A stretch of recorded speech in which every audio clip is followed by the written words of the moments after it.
Once upon a time, a cult classic was birthed.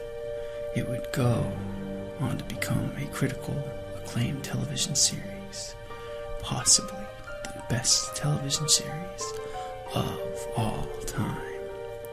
Still being watched 16 years later after the last episode aired, the cult classic would have a huge cultural impact, all while redefining the television programming business in more ways than one. With over 62 Primetime Emmy Awards nominations, ranked 28th on Television Guide's 60th Best TV Series of all time, this story is known as Friends.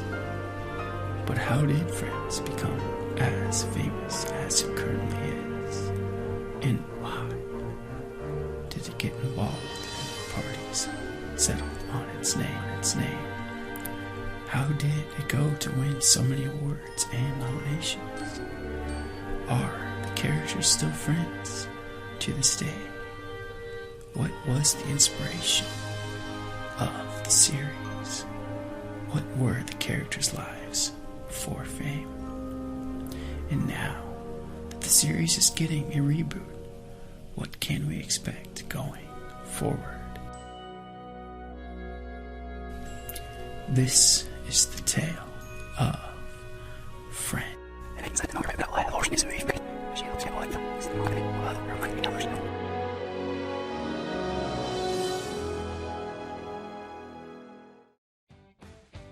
Once upon the first episode of Friends aired. This was the 22nd of September in 1994. However, there were tons of events that went into this being a reality. David Crane and Marta Kaufman were responsible for the show, produced by Bright Kaufman Crane Productions in association with Warner Brothers Television. The initial title for the series was Insomnia Cafe. However, the title would be changed to Six of One, and Friends Like Us following several script changes and rewrites, before finally settling on Friends, which was a good call on their part. The original treatment that was used to pitch the series to NBC described it as a series about sex, love, relationships, and careers at a time in your life when everything's possible.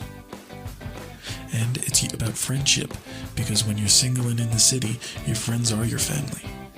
Friends followed the personal and professional lives of 6 individuals in their 20s and 30s living in Manhattan, the heart of New York City.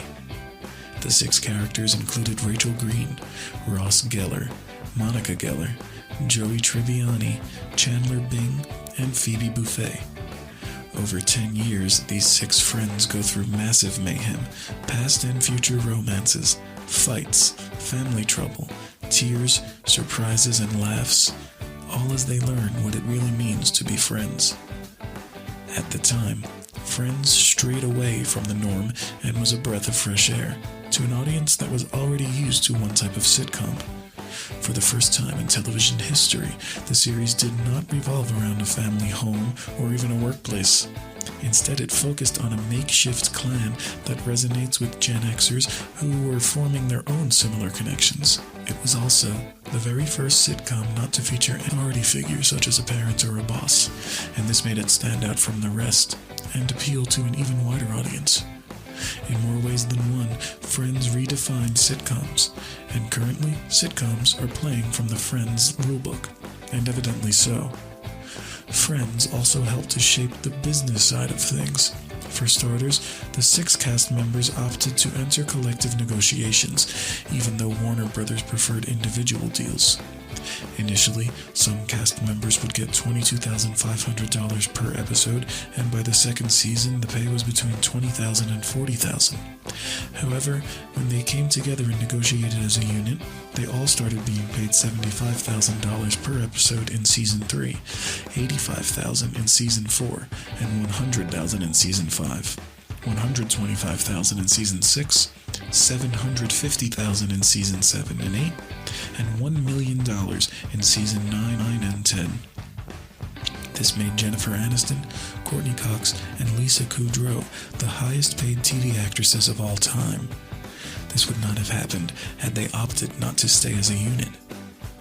The Friends series finale, an hour-long episode that aired on May 6th of 2004, attracted over 52.5 million viewers in the United States, making it the most watched entertainment telecast since the Seinfeld finale back in 1998.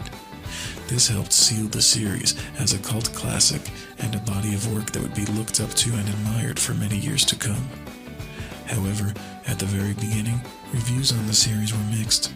Metacritic even gave it a score of 59 out of 100. However, in the end, Friends came out strong, being ranked as one of the best television shows of all time. The series would go on to be nominated for a total of 62 Primetime Emmy Awards, of which it won 6.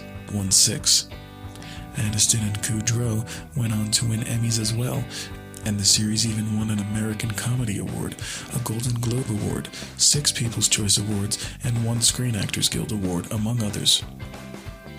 In addition to entertainment, Friends has also been attributed to helping non-English speaking students to learn and understand the language. The series also birthed Friends-themed cafes, while also developing an alternative family lifestyle. Many might view it as a simple television series, but Friends had a far-reaching cultural impact, far more than met the eye. According to Ofcom, as of early 2019, Friends was the most watched television show on Netflix, at least in the UK.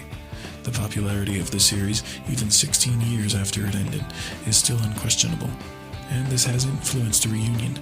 On November 12, 2019, The Hollywood Reporter pointed out that Warner Brothers TV was developing a Friends reunion for HBO to capitalize on the popularity of the show still has today.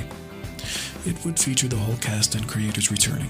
HBO confirmed this on February 21st, 2020, with the show set to be released in May 2020. However, following the coronavirus pandemic, production and release have been postponed indefinitely.